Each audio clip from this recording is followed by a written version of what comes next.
Hello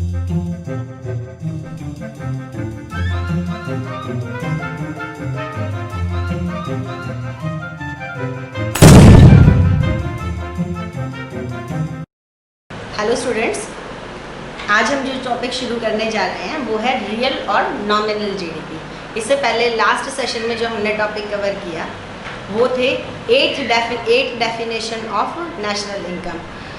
जो basic definition है national income की वो याद रखिए, एनएनपी एट एफसी, और डोमेस्टिक की एनडीपी एट एफसी। लेकिन जो सबसे ज़्यादा बात होती है वो बात होती है जीडीपी के बारे में। आज की जो हमारी कंसेप्ट है जीडीपी को ही और ज़्यादा पर्टिकुलर तरीके से पढ़ना है, नॉमिनल और रियल जीडीपी।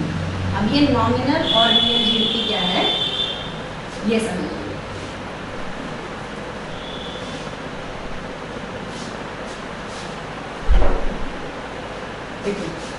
जीडीपी एट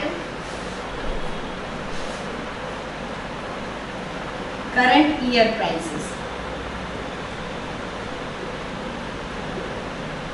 इसको हम कहेंगे नॉमिनल जीडीपी। नॉमिनल वर्ड का मतलब यहाँ पर है, नॉमिनल में सिंपल सी इतनी चीज़ है, we have to evaluate goods and services on some market prices. अब ये मार्केट प्राइसेस कौन से होने चाहिए, करंट वाले प्राइसेस लेने हैं या बेस ईयर के। अब ये बेस ईयर या कांस्टेंट ईयर बोलते हैं। हम चीज़ों की कीमतों को एक स्टेबल प्राइस पर इवेलुएट कर पाएँ, इसके लिए जो है बेस ईयर डिसाइड किया जाता है। पहले ये 2004-05 था, अभी 11 और 12 चल रहा है। उस और जो भी हमारा कांस्टेंट या बेस ईयर होता है, थोड़ा बहुत आपने इसके बारे में इंडेक्स जो नंबर चैप्टर होता था 11 उसके बारे में भी होगा। चीज़ों के प्राइसेस को अगर हम सही तरीके से इवेलुएट करना चाहते हैं तो हम उनकी क्वांटिटी अभी की लेते हैं, लेकिन उनके प्राइसेस कौन से लेते हैं, बेस ईयर में। तो अगर हम जीडीपी को GDP at constant year prices, सिर्फ और सिर्फ जो फर्क है ना वो प्राइसेस का है। हमने जीडीपी के बारे में सिर्फ इतना पढ़ा, GDP market value of goods and services. अब मार्केट वैल्यू कौन सी, जो प्राइसेस चीज़ों के आज अभी इस साल में चल रहे हैं, या चीज़ों के प्राइसेस जो पहले थे, कौन से प्राइसेस लें। अगर हम चीज़ों के प्राइसेस, गुड्स एंड सर्विसेज के प्राइसेस को करंट प्राइसेस लेते हैं तो वहाँ पर कई बार चीज़ों में हमसे गलतियाँ होंगी। देखो किस तरीके से होती हैं। पहले हम इनकी डेफिनेशन समझते हैं। Market value of goods and services, ये तो हमने जीडीपी के बारे में पढ़ा था। व्हेन वी इवेल्युएट जीडीपी, हमने इसको इस तरीके से कहा जाए कि सिंपल सी चीज़ होती है कि जीडीपी को क्या है, market value, it refers to market value of goods and services reduced in an economy during an account year. When the value is taken of the current year, या प्राइसेस हम current year के use कर रहे हैं तो वो nominal हो जाएगा, और रियल हो जाएगा अगर हम वो प्राइसेस जो है वो कौन से ले रहे हैं, बेस ईयर को। इसको एक एग्जांपल से समझते हैं। मान लीजिए 2020-21 के अंदर हमारी इकोनॉमी के अंदर, बिल्कुल सिंपल कर लेते हैं इसको, 1000 यूनिट जो हैं वो एक प्रोडक्ट की हमने प्रोड्यूस करी पूरी इकोनॉमी में। बिल्कुल सिंपल एग्जांपल ही ले रहे हैं, पूरी 1000 यूनिट जो है वो हम प्रोड्यूस कर रहे हैं, और उसकी अभी इस ईयर के अंदर जो कीमत है वो कीमत है 20 रुपये। तो टोटल हमारा जीडीपी क्या आ जाएगा, ठीक है, 20,000। ठीक है। नेक्स्ट जो है, अगर हम लेते हैं सेम यही प्रोडक्ट है, अगर हम इसकी बेस ईयर यानी कि 2011-12 में अगर यही 1000 चीज़ों की कीमत देखें तो ये जो कीमत थी उस समय पर ये थी 10 रुपीज़। तो जीडीपी आएगा कांस्टेंट प्राइसेस पर, या इसको थोड़ा सा कर लेते हैं, 15 कर लेते हैं, क्योंकि 10 का रेट जैसा हो जाएगा 15,000। अब इस चीज़ से क्या समझ में आ रहा है, देखिए, अगर हम आज के आउटपुट को अभी की कीमतों पर तो इवेल्युएट कर लें तो ये तो हो गया नॉमिनल, और अगर अभी की जो चीज़ें हैं उनको बेस ईयर के प्राइसेस पर करें तो ये हो गया रियल जीडीपी। इसको ये समझिए, अगर आज जितनी ही चीज़ें 2011-12 में बनी थी तो जीडीपी रहा होगा 15,000, और अभी हमें दिखाई दे रहा है 20,000। अगर ये सोचे कि आउटपुट भी इतना प्रोड्यूस उस टाइम पर हुआ था, उस टाइम पर 1000 चीज़ें बनाई होती तो कीमत रहती 15,000, आज के दिन 20,000। अगर हम सिर्फ इन कीमतों को देखकर कंपेयर करते तो हमें लगता कि तब से जो जीडीपी है वो 25% इंक्रीज़ हो गया है, 5,000 का इंक्रीज़ हो गया आपका। तो यहाँ पर ये इंक्रीज़ जो है 5,000 का इंक्रीज़ लग रहा है, लेकिन एक्चुअल में जो गुड्स एंड सर्विसेज हैं वो तो कहीं इंक्रीज़ ही नहीं होती, वो तो नहीं की हुई है। तो समझने की बात इतनी है, रियल और नॉमिनल जीडीपी में एक तो सिर्फ फ़र्क किस चीज़ का है, मेनली प्राइजेस का। लेकिन हम ये करते क्यों हैं? हम market value of goods and services जब कह रहे हैं गुड्स एंड सर्विसेज की, हम कौन से प्राइजेस लें? करंट वाले प्राइजेस लेंगे, नॉमिनल आ जाएगा, बेस वाले लेंगे रियल। ये समझ तो आ रहा है, लेकिन इसका लॉजिक क्या है वो समझने की कोशिश करिए। अगर हम बेस ईयर के प्राइजेस पर गुड्स एंड सर्विसेज को इवेल्युएट करते हैं तभी हम सही में पता कर पाएंगे कि गुड्स एंड सर्विसेज जो हैं वो क्वांटिटी में बढ़ भी रही हैं कि नहीं बढ़ रही हैं। हो सकता है हमने गुड्स एंड सर्विसेज पिछले साल जितनी ही बनाई हो, लेकिन क्योंकि चीज़ों की प्राइसेस बढ़ गई है तो नॉमिनल तो बढ़कर आ जाएगा। उससे ये इन्फ्लुएंस हो सकता है, ये इफेक्ट आ सकता है कि चीज़ों के प्राइसेस नहीं, हमारा जीडीपी ही बढ़ गया हो जैसे। लेकिन असल में ये ऐसा बढ़ा किसकी वजह से? सिर्फ और सिर्फ प्राइस की वजह से। इसको बोलते हैं प्राइस इल्यूजन, कि चीज़ें पिछले साल भी 100 बनी थी और इस बार भी 100 बनी है। पिछली बार 5 रुपये की थी, इस बार 10 रुपये की हो गई। कहने के लिए 500 का जीडीपी 1000 का हो गया अगर हम उसको नॉमिनल में ले तो। लेकिन जब बेस ईयर में देखेंगे ना तो हमें प्राइस इल्यूजन को अवॉइड कर पाएंगे, क्योंकि बेस ईयर में हमें प्राइसेस सेम लेने पड़ेंगे। प्राइसेस सेम लेते ही हमें पता चल जाएगा जीडीपी तो कहीं नहीं चेंज हुआ। तो रियल और नॉमिनल जीडीपी को हम इसलिए लेते हैं ताकि अगर हम कंपैरिजन कर रहे हैं दो जीडीपी के बीच में या एक्चुअल वेलफेयर के इंक्रीज का पता लगा रहे हैं तो जितना अच्छा काम रियल करता है वो नॉमिनल नहीं करेगा। नॉमिनल में दोनों चीज़ें नहीं हैं, क्वांटिटी भी और प्राइस। जबकि रियल में हम क्वांटिटी अभी की ले रहे हैं, प्राइस पिछले लेकर ये पता करने की कोशिश करते हैं क्या एक्चुअल में भी गुड्स एंड सर्विसेज की सप्लाई में कोई चेंज आया है। इसको यूँ समझिए, रियल में कोई भी चेंज आएगा ना जीडीपी में तो वो सिर्फ किसकी वजह से आएगा? क्वांटिटी की वजह से। जब तक क्वांटिटी नहीं बदलेगी, प्राइस तो आपने कांस्टेंट ले ही लिए, तब तक आपका रियल जीडीपी नहीं बढ़ेगा। जबकि बात अगर हम करें नॉमिनल की तो इसमें दोनों से बदलाव आ जाएगा, क्वांटिटी भी बदले या फिर प्राइस बदले। दोनों के बदलने से क्या बदल जाएगा? इसमें सिंपल सी चीज़ है, हमारा जीडीपी चेंज हो जाएगा। तो और प्राइस का बढ़ना तो हमारे वेलफेयर को नहीं बढ़ाता ना। आप जिस घर में रहते हो, रियल एस्टेट के प्रॉपर्टी के रेट दुगने हो जाए, ठीक है, आपका इकोनॉमिक बेनिफिट बढ़ रहा है, लेकिन क्या उससे आपका वेलफेयर भी बढ़ गया? घर तो वही का वही है। चीज़ों की प्राइसेस, आप जो पेन कंज्यूम करते हो, आप जो स्टेशनरी कंज्यूम करते हो, अगर इन सब चीज़ों के प्राइसेस बढ़े, इनका प्रोडक्शन ना बढ़े, नॉमिनल जीडीपी तो फिर भी बढ़ जाएगा, लेकिन रियल जीडीपी बताएगा कि एक्चुअल में गुड्स एंड सर्विसेज नहीं बढ़ी हैं, सिर्फ उनकी कीमतें बढ़ी हैं। जब कोई इकोनॉमिस्ट ये कह रहा है कि हमारा जीडीपी जो है 6-7% से बढ़ रहा है, कोई कह रहा है 4% से, अलग अलग पैरामीटर इसीलिए होता है क्योंकि वो प्राइस अलग ले रहे हैं। जिसको स्पीड ज़्यादा दिखाने और प्राइस के इफेक्ट को भी इंक्लूड कर देगा। और सही तरीके से हमें समझना है कि ग्रोथ क्या आ रही है, तो जो सबसे अच्छा काम करेगा वो क्या करेगा? रियल जीडीपी करेगा, क्योंकि रियल जीडीपी में हम प्राइस इल्यूजन को अवॉइड कर देते हैं। इसमें जो चेंज आएगा वो सिर्फ और सिर्फ गुड्स एंड सर्विसेज की वजह से आएगा।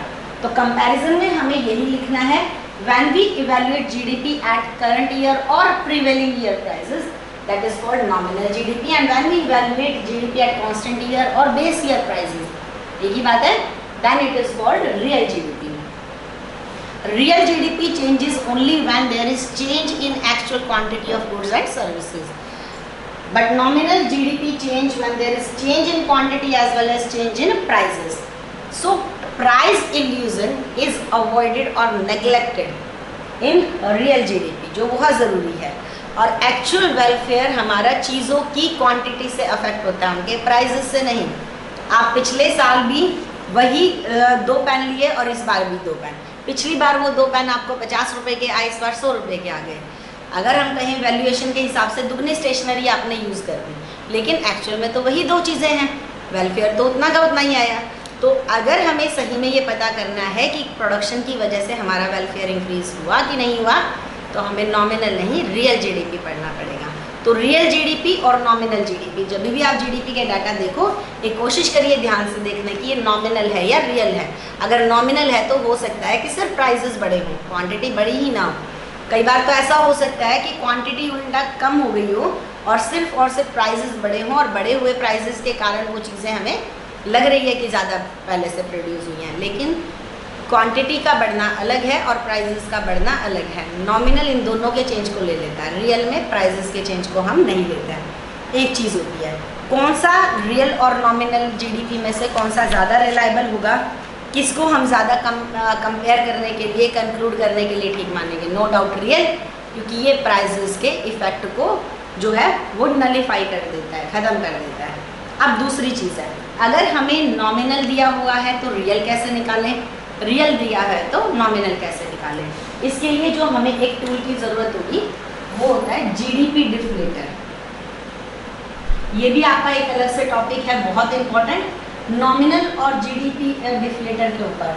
सिंपल 1-1 मार्क्स में क्वेश्चन भी आ जाते हैं और इसमें जो है फॉर्मूला हो गया या कोई न्यूमेरिकल सॉल्व करना भी आ सकता है।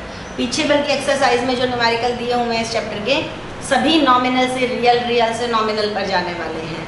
तो देखिए इनको किस तरीके से, जीडीपी डिफ्लेटर या इसका एक और दूसरा नाम है प्राइस इंडेक्स, और आम भाषा में बात करें तो percentage change in price level in current year, ठीक है, with respect to base year. तो जो भी हमारा नॉमिनल जीडीपी है बाय में रियल जीडीपी है इंटू 100 कर दीजिए, ये हमारा आ गया जीडीपी डिफ्लेटर। आप मान लीजिए कोई चीज़ आज के प्राइसेस के ऊपर 400 की है, लेकिन उतनी ही चीज़ें बेस ईयर के अंदर 200 की आती थी, तो हमारा जीडीपी जो डिफ्लेटर है वो आपका 200% आ गया। इन्फ्लेशन हमारी जो है वो 100% से बढ़ गई, 100 तो पहले ही था, बेस ईयर का माइनस करके देख लीजिए, ये है राइज इन प्राइसेस, कितना है 100%। 100 रुपये की चीज़ 200 की या 200 रुपये की चीज़ 400 की हो चुकी है। जो नॉर्मली हम बोल देते हैं ना कि महंगाई किस रेट से बढ़ रही है, इकोनॉमिस्ट अगर उसको एग्जैक्ट टूल में मेजर करें उसको बोला जाता है प्राइस इंडेक्स और GDP deflator, ratio between nominal and real into 100, ये सिंपल लिखनी जाएगी, या परसेंटेज रेशियो। अब ये भी गलतियाँ करते हैं बच्चे, रियल ऊपर लिखना है, नॉमिनल, रियल बेस है, रियल बेस है और वो बेस में ही आएगा, नीचे ही लिखिए उसको नॉमिनल, ठीक है। इसको ऐसे याद कर लीजिए, GDP deflator is equal to NR into 100, NR into 100 ऐसे याद रह जाता है। एनआर ऊपर एन ही आएगा, अगर रियल कर दिया तो सारा काम खराब हो जाएगा। अब ये चीज़ है हमारा, ये बेसिक फॉर्मूला है। अब इस फॉर्मूले के बाद हमें कोई भी दे रखे हो, फॉर्मूले में होता ही क्या है, अगर हमारे फॉर्मूले में 3 वेरिएबल है, कोई 2 पता होगा तो तीसरा निकल आएगा। 4 वेरिएबल होने का ये मतलब है कोई 3 दिए हो तो 4th हम डिराइव कर लेंगे। इस फॉर्मूले में टोटल वेरिएबल, जब भी आप कोई फॉर्मूला पढ़े उसको इस नज़रिए से ही पढ़कर देखिए एक बार कि उसमें कितने वेरिएबल हैं, कितने वेरिएबल होने के में अगर हम एक फॉर्मूला याद कर लेते हैं, कोई एक वेरिएबल मिसिंग हो गया तो हम उस फॉर्मूले की मदद से नॉन से अननोन पर पहुंच पाएंगे, है ना, और इसीलिए हम फॉर्मूले पढ़ते हैं। तो यहाँ पर है जीडीपी डिफ्लेटर है नॉमिनल इंटू 100। अगर हमें कभी आगे से जीडीपी डिफ्लेटर दे रखा हो, ठीक है, 200, फिर हमें नॉमिनल जो है वो भी दे रखा है लेकिन हमें रियल नहीं दे रखा, अब हम वैल्यू पुट करके निकाल सकते हैं कि नहीं निकाल सकते हैं? सिंपल हो जाएगा कि इसको कैसे कैलकुलेट करो, यूँ भी लिख सकते हो, real GDP is equal to nominal divided by GDP deflator into 100। Real दे रखा हो फिर कैसे नॉमिनल तक जाएंगे? सिंपल चीज़ है, रियल ले आते हैं, ठीक है, रियल जो जीडीपी है हमारा उसको इधर ले आओ, नॉमिनल जो है उसको हम नॉमिनल बाय में प्राइस इंडेक्स इंटू 100 करके हम वो निकाल सकते हैं, और नॉमिनल इंटू प्राइस इंडेक्स, ठीक है, डिवाइडेड बाय 100 कर देंगे तो real into price index bye में 100 हमारा नॉमिनल निकल जाएगा। बेसिक फॉर्मूला वही याद करना है, GDP deflator is equal to nominal GDP by real GDP into 100। इसके बाद कभी रियल मिस करके देखिए, कभी नॉमिनल मिस करके देखिए, हम घूम फिर कर इस फॉर्मूले पर आ सकते हैं। तो ये हमारा आज का बेसिक कंसेप्ट हुआ, रियल और नॉमिनल जीडीपी। जीडीपी अगर आपको समझ में आ गया है, तो आज के सेशन में हम सिर्फ ये समझ रहे हैं रियल और नॉमिनल जीडीपी किस तरीके का है। मैं 1-2 आपको इसके जो क्वेश्चंस दिए हुए हैं वो करके बता देते हैं। इसके न्यूमेरिकल जो है कुछ सैम्पल पेपर में भी आए हैं, ठीक है, तो एक बार कर लेते हैं इसके जितने भी न्यूमेरिकल्स हैं किस तरीके से दिए हुए हैं।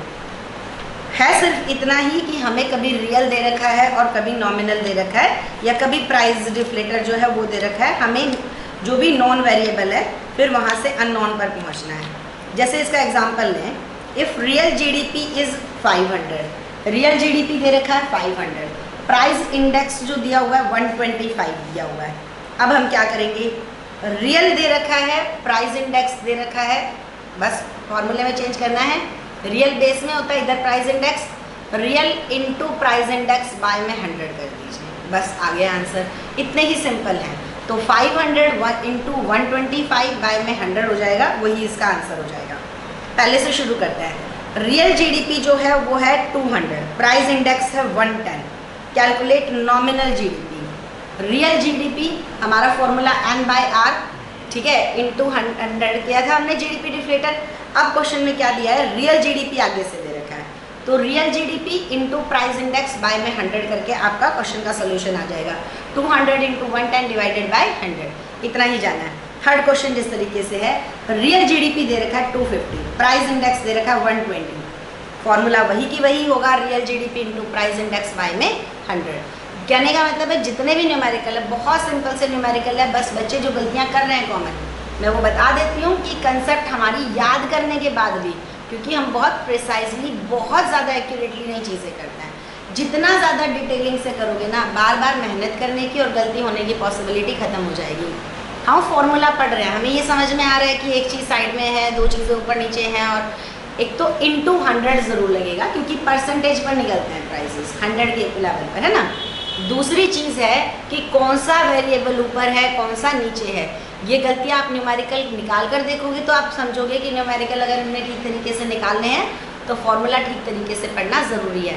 सो price index will be equals to, या जीडीपी डिफ्लेटर एक ही चीज़ है, नॉमिनल बाय में रियल इंटू 100। चाहे इसमें नेशनल इनकम आ जाए, चाहे इसके अंदर हमारा जीडीपी आ जाए, वो सभी कंसेप्ट हम इस फॉर्मूले की वजह से निकाल सकते हैं। तो हमें तीन चीज़ों में से कोई दो चीज़ें पता हों और हम ये निकाल लेंगे।